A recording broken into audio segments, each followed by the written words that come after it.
ഒരു police ഷൂട്ടൌട്ടിൽ accidentally ഭർത്താവ് മരിച്ചുപോയ നായിക ചെറിയൊരു മകളെയും കൊണ്ട് എങ്ങനെ ജീവിക്കാൻ വേണ്ടി കുറച്ച് കഷ്ടപ്പെടുകയാണ്.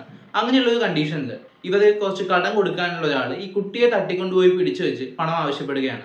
അപ്പോൾ അയാൾക്ക് പണം കൊടുക്കാൻ വേണ്ടി വളരെ മോശപ്പെട്ട ഒരു കാര്യം ഈ പെൺകുട്ടിക്ക് ഒരു സാഹചര്യത്തിൽ ചെയ്യേണ്ട ഒരു സിറ്റുവേഷൻ വരികയാണ്. എന്നാൽ ആ ഒരു സിറ്റുവേഷൻ ആ പെൺകുട്ടി ചെന്ന് പെടുന്നത് ഒരു സൈക്കോ കില്ലറിന്റെ കയ്യിലാണ്.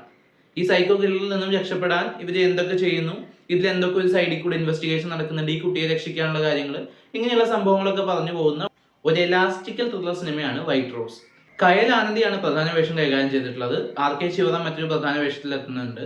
ഇവര് ആരും അങ്ങനെ നല്ല പെർഫോമൻസ് ഒന്നുമല്ല. കയൽ ആനന്ദിക്ക് ആ ക്യാരക്ടർ എടുത്താൽ പൊങ്ങാത്തൊരു റോളായിരുന്നു. ഈ സൈക്കോ കില്ലറിന്റെ കയ്യിൽ നിന്ന് ഓടി രക്ഷപ്പെടുന്ന ഭാഗമൊക്കെ ഓക്കെ ആണെങ്കിലും ഒരു ഒരു പെൺകുട്ടിയുടെ സിംഗിൾ മദറായിട്ട് നിൽക്കുന്ന ആ ക്യാരക്ടർ ബിഹേവ് ചെയ്യേണ്ട രീതിയിലല്ല കൈലാനന്ദിയുടെ പെർഫോമൻസ് വന്നിട്ടുള്ളത്. നല്ല ആക്ട്രസ് ആണ്, പക്ഷേ ഈ ക്യാരക്ടറിനോട് ഒട്ടും ചേരുന്ന ഒരു പെർഫോമൻസ് അല്ല അവരുടെ ഭാഗത്ത് നിന്ന് കിട്ടിയിട്ടുള്ളത്.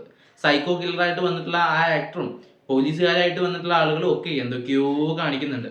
ആ സൈക്കോ കില്ലറിൽ എന്താ പ്രശ്നങ്ങൾ നമുക്ക് കാണിക്കാൻ വേണ്ടിയിട്ട് ചില വ്യത്യസ്ത മാനസിക പ്രശ്നങ്ങളൊക്കെ വലിച്ചിട്ട് കുറച്ച് ഡിഫറെന്റ് ആക്കാൻ അവർ ശ്രമിക്കുന്നുണ്ടെങ്കിൽ കൂടിയും ഇത്രയും ടെംപ്ലേറ്റഡ് ആൻഡ് ബോറിംഗ് ആയിട്ടുള്ള ഒരു സ്ക്രീൻ പ്ലേയിൽ അവർ എന്ത് ആഡ് ചെയ്തിട്ടും കാര്യമില്ലാത്ത ലെവലിലേക്കാണ് അതിന്റെ ഔട്ട്പുട്ട് വന്നിട്ടുള്ളത്.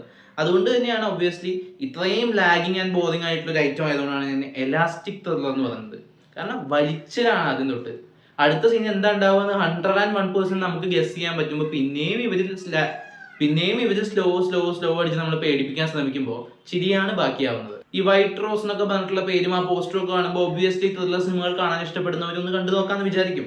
പക്ഷെ അങ്ങനെ ചെന്ന് കയറുന്നവരെ ഈ സിനിമ കണ്ടു തീർക്കാൻ പോലും സമ്മതിക്കാതെ ഉള്ള സമയം കൊണ്ട് കഴുത്തറുത്ത് വിടാനുള്ള ഒരു കഠിനമായ പരിശ്രമം സംവിധായകൻ ആദ്യാവസാനം നടത്തിയിട്ടുണ്ട്. തീർച്ചയായിട്ടും ഇതൊരു യൂസ്ലെസ് സിനിമയായിട്ടാണ് എനിക്ക് തോന്നിയിട്ടുള്ളത്. കാരണം ഒരു തരത്തിലും ഒരു പോസിറ്റീവും പറയാനില്ലാത്ത, വളരെ ടെംപ്ലേറ്റഡ്ലി റിപ്പീറ്റഡ് ആയ, ഒരിടത്തും എൻഗേജിങ് അല്ലാത്ത ഒരു സൈക്കോ കില്ലർ സ്റ്റോറി. അപ്പൊ ഞാനിത് ആർക്കും റെക്കമെൻഡ് ചെയ്യുന്നില്ല. നിങ്ങൾക്ക് സ്വന്തം റിസ്കിൽ കണ്ടു വെക്കാവുന്നതാണ്. ഇൻട്രസ്റ്റ് ഉണ്ടെങ്കിൽ, സിനിമ കണ്ടവരാണെന്നുണ്ടെങ്കിൽ സിനിമയെക്കുറിച്ചുള്ള അഭിപ്രായങ്ങൾ കമന്റ് ബോക്സിലൂടെ രേഖപ്പെടുത്തുമെന്ന് വിശ്വസിക്കുന്നു. നമുക്കിനി മറ്റൊരു വീഡിയോയുടെ വീണ്ടും കാണാം.